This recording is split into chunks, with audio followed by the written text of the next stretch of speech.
And now, it's time for another Dice Tower review with Tom Vasel.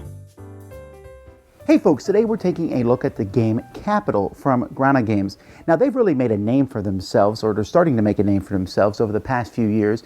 They did CV and Civilizations. Both of those light games CV was about building your life, and Civilizations was about building a civilization. But they were simple light games. This one here is called Capital. Now there's actually already a game I played called Capital. Well, this one has an AL rather than OL, but this one's about rebuilding the city of Warsaw. In it, you're going to be drafting, which instantly has me going, ooh, I like drafting. Drafting tiles is an interesting thing, building a city. I like those concepts. I have to say that the cover of the game didn't make me excited. I mean, yes, it is a city, but it's not a very pleasant looking city.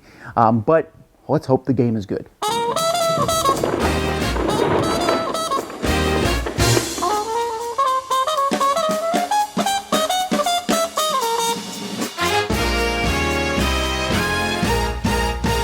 The game takes place over 6 eras, and in each of these, you're going to take the tiles that match that era, and each person's going to get 4 of them randomly.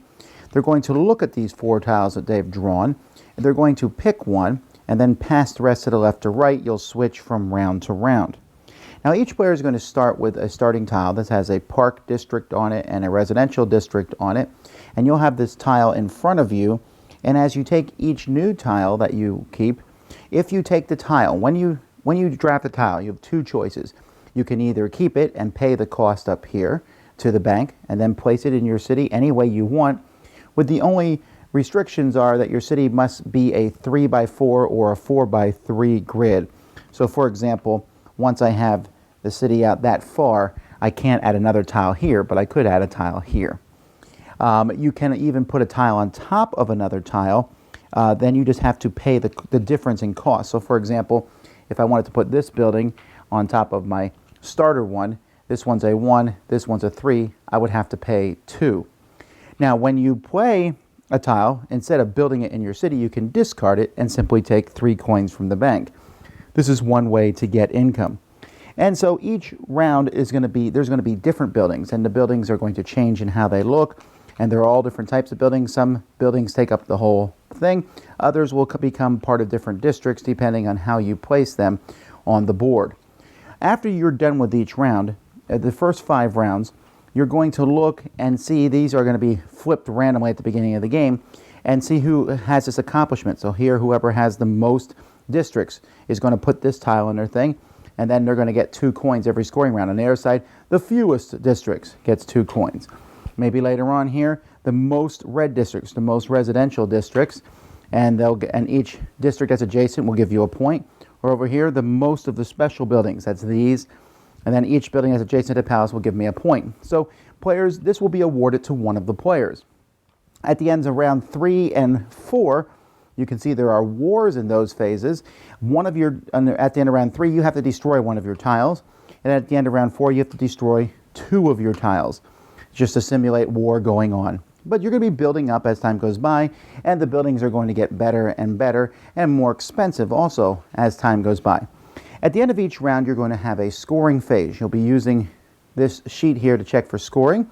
So you're going to pick one of your parks, and so let's say, for example, I pick this park here, and then I'm going to count the number of residential areas next to it. So this one has 3 residential areas. So that gives me 3 points. But if I had 7 residential areas next to it, I'd get 13 points.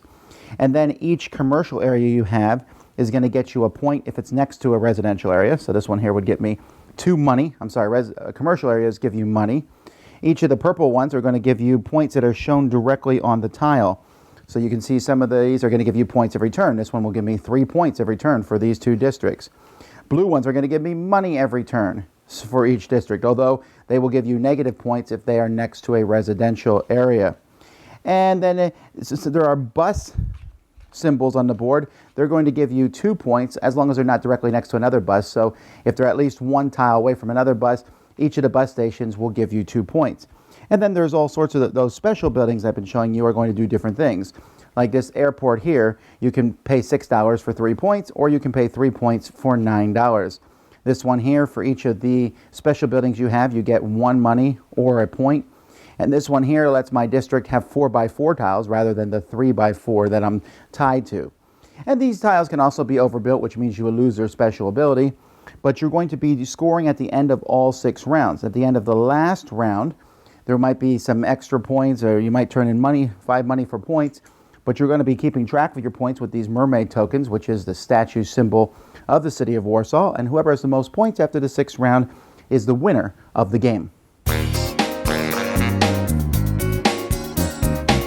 Now, at its heart, Capital is not really unique and innovative. In fact, as we were playing, we're like, hey, haven't we played a game like this before? I mean, essentially has a similar aspect to Seven Wonders, where you keep the card or you discard it for money, or more specifically, like Among the Stars, where you were building a space station with different tiles or different cards. They are basically tiles.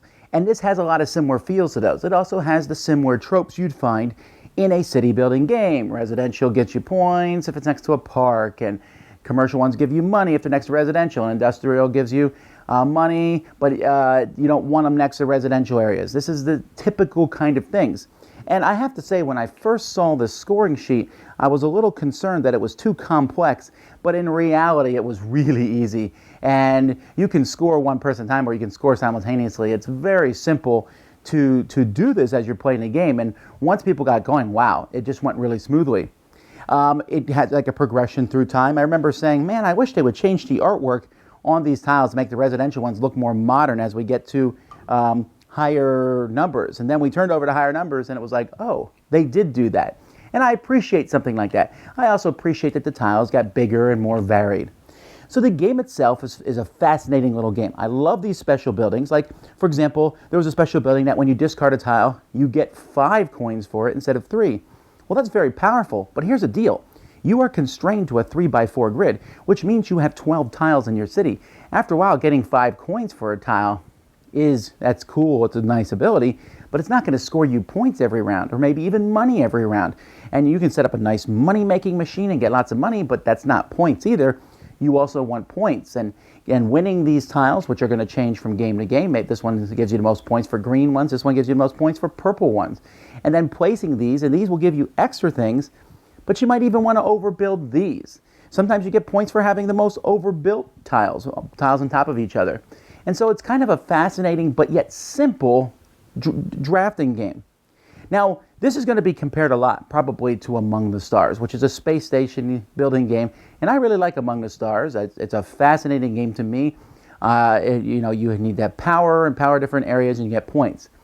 But for me, this is kind of an Among the Stars killer. This is simpler for sure, but this is so streamlined and so fast. I love the dollop of Warsaw history that's in here. I don't know about all these buildings, but the rule book tells me what many of the buildings do. We were sitting there trying to figure out why they had these mermaid figures, which admittedly look a little cheap. They're that printed out plastic, and they don't stack either, which is, when multiples are on the same points, that won't last long. But I didn't know what this meant, but the rule book told us. Oh, this is why there's a lot of mermaid statues, and it told the backstory. And I like a game that does that. At the same time, though, this game is something that anybody can play. When you place the tiles, it's not, you can rotate them any way you want, but when you're constrained to a 3x4 grid, it's not hard to explain this to people. Hey, put this in your thing. A lot of them don't matter where you place them. Many of them do, though. And do I want to make this district grow bigger? Do I want to split it? You only can score for one of your parks, so you want to make sure you have one big giant park touching as many residential areas as possible. Or maybe you want to skip that and go for other things that give you points. And it's also, there's the drafting, which allows you to choose the tile that best helps you, or what we call hate drafting, where you take a tile because it's really going to help the person who's coming after you. And then you have to decide whether you're going to spend your money building it or throw it away to get some more money. Once you get your money engine going, as you get money coming in every turn, maybe you don't need to throw away as many tiles. Hopefully not, but they do get more expensive. Sometimes you want to defray the cost by overbuilding, but when you overbuild, is it worth it? Sometimes you overbuild just because it puts it in a much better location for your city.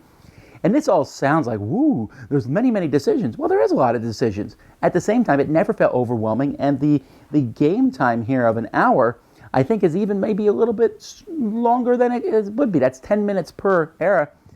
I would say that you can play faster than that. I could see this game being easily cranked out in 45 minutes.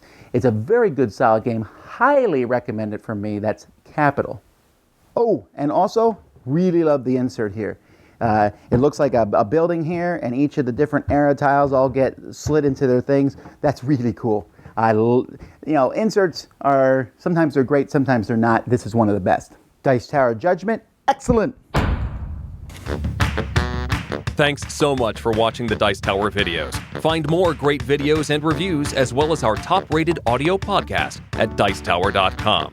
You can also find other great shows at Dicetowernetwork.com. I'm Eric Summerer, and you've been watching The Dice Tower. The Dice Tower is sponsored by Cool Stuff Inc., where you can find great games for great prices. Cool stuff in stock. Check them out at CoolStuffInc.com. Shut the door!